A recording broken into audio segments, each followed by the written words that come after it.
Hi and welcome to RCKicks. On today's shows we're talking about the RadioLink, wait for it, RC6GS. Catchy name, I know, right?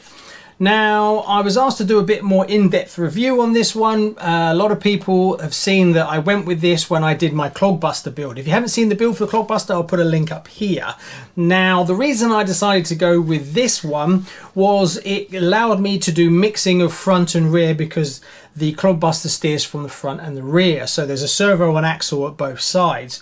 Whereas you can't really do that with my trusty normal FlySky FS-GT3C that I normally go with. These are my normal go-to bang for buck kind of cheap but really cheerful transmitter receiver, 3-channel. Yes, I know you can put a Y connector in to drive the front and the rear, but you don't have as much control over setting your endpoints. So that's why I migrated away. Now, this came onto my radar and I saw it online on YouTube where you could actually mix channels. I really like that. That's exactly what I want. So I went and placed an order for one and it turned up about a week or so ago. Now, why do I have two? Well, when I put out the video for the Clogbuster, I mentioned that I was buying a RadioLink, and after I bought this one, RadioLink got in contact with me and said, oh, are you getting a RadioLink? And I said, yes, I've purchased this one. Now, we got talking and it turns out there's a version 1 and a version 2. So when they found out that I had a version 1, they said, oh, we'd love to send you a version 2. So that's what I've got here. So they rushed me one over so that I could actually look at the updated version. So there's a few things that are different between the version 1 and version 2. A lot of them are more external more than inside. I couldn't find any real difference on the actual software side of it, and there didn't seem to be any difference from a response point of view. But what I did find is that they've actually added a lanyard location so that you can actually attach something if you want to keep it around your heads instead of dropping it. So that was a nice little option. They've also fitted a like a camera mount on the top where the original one didn't have it, where you can actually screw into that section. I haven't tried it yet, but you actually fold the antenna down and you can have a mount here of some sort. But I will try that and I'll let you know in a future video how I got on with that. But I just haven't had a chance to dig out mounts and things like that. Two things that were really good that I noticed is in the original one, the SWA button, basically a channel on-off button, was up here. And they've relocated it underneath. Also, they've added another SWB button down here. So as you're driving, you can change them very easily with your other fingers. So instead of reaching up, having to press this button up here, you can actually do it from the trigger. So you could like lock a rear diff. You could have your front diff and your lower back diff. So you could lock and unlock the diffs. You can do all kinds of fancy stuff. So that was a really good add-on. From that point of view, apart from that, not much else has changed that I can tell. Still feels exactly the same from a steering and trigger feel. I don't know if anything's been changed. So that's why I have two. Also, I was sent the standard, what comes in the box is the R7FG, all singing, all dancing, 2 aerials. Inbuilt gyro, also feeds back the battery voltage if you connect it to the battery bypass, so you can actually have the telemetry on the actual controller, which is really good. So I thought that was a really nice option. Size wise, it's no different to the FlySky one that I've used for years. It basically is exactly the same footprint. What I was amazed as they put in the box as a bit of a surprise for me is this. Now what is this? That is I can barely read it, it's so small, R4FGM. That is a 4-channel receiver. Now look at the size of that. I'll put some pictures up so you can see it. Absolutely tiny. Brilliant for putting into cars that have no space. I'm thinking Avanti, Tomahawk, some of the Formula 1 cars, the space is real premium. Also crawlers, a lot of crawlers come with a little box that you open it up and you put your receiver in it and then you close it to keep it waterproof. But it's really limited, the size of the box. So you struggle on what you can and can't fit. Now, I normally use the FlySky ones because they're the smallest I have. So to have one this small is fantastic. So I'll definitely be using that, and I'll be buying a few more myself. Oops, if I don't drop it and break it. Now, features and functions, pretty straightforward. You basically have a rolling list that you start off and you work your way through. I'll put some images up here of me rolling through it. Then you go into that menu and then you can change what you want. What really makes this something special, and it's kind of ace, if you will, is the amount of features and functions that this offers at this price point is bonkers. You can do everything. You can change your acceleration maps so that you have smooth at the beginning and then it ramps up and then it levels out. You can go as crazy as you want. Your braking, your servo return speeds, that you move at 100%, return at 85%. Oh, you can go as geeky as you like on all aspects of acceleration, turning. It's all in there, which is fantastic if you're really trying to dial in a car.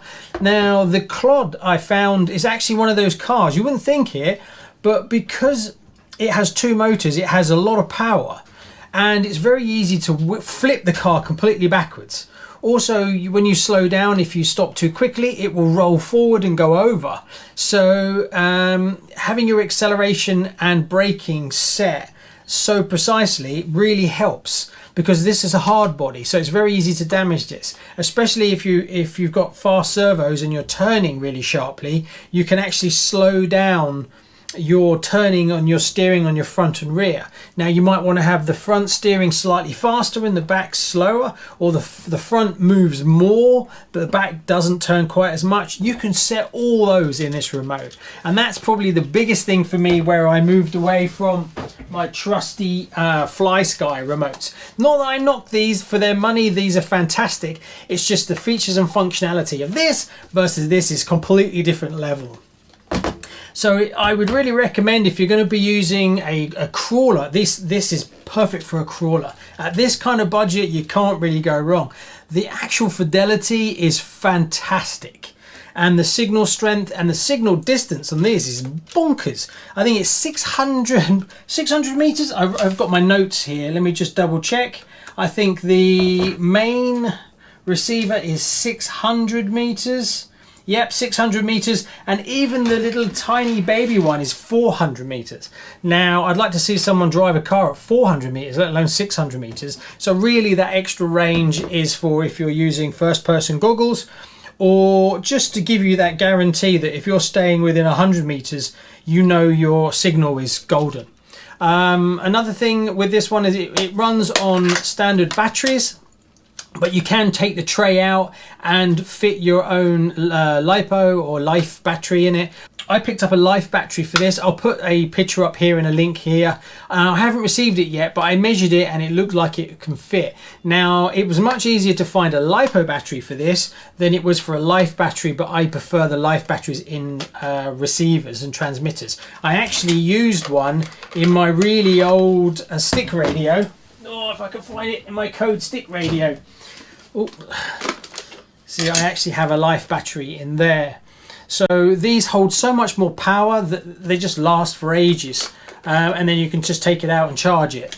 Now, this was one of the big advantages for the FlySky, is it actually comes with a battery inbuilt, and even nicer, you can charge it still in the transmitter. Now, that I would love to see in version 3 of this. Obviously, that would have a hit on the price point because that's extra cost. But being that these are, I feel like these are good value for money. They're anything from £55 to £65. I'll put a link down here of what they cost. So you can't really go wrong from a price point of view versus functionality. Now let's talk about looks.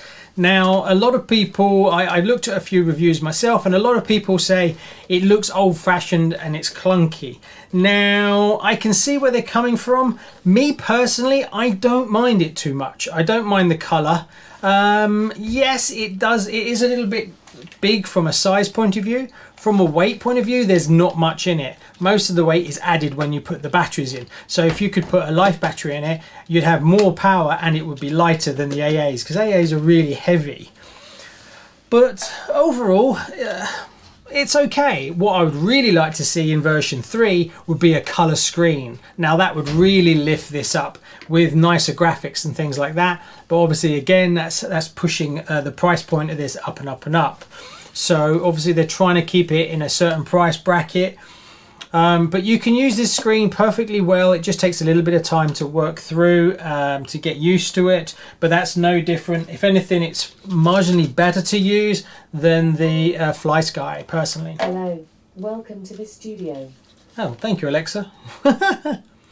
So that's the looks. What I do like is you've got on the side here, you've actually got a way that you can like turn up and turn down like your drag brake, for instance. So if you're going over steeper hills and you want it to really go, you can actually up your drag brake and then you can release it on the fly. That I really like. As well as you can have your lights, turn your lights on and off, or if you've got a winch, so you can see where it really leans towards a crawler or a 4x4 steer. So there you go, that's just a quick look at my new RadioLink transmitter and receiver. Now, if you're interested in any of these, I'll put the links in the description. If you'd like to help out the channel, I'll put some affiliate links in there as well, which doesn't cost you anything if you're thinking about getting these. I can also highly recommend these as well. The FlySky ones, they're really, really good, of bang for buck. But if you need a little bit more control and power and you want to move up, you can't go wrong with these. And I'm keeping both of them.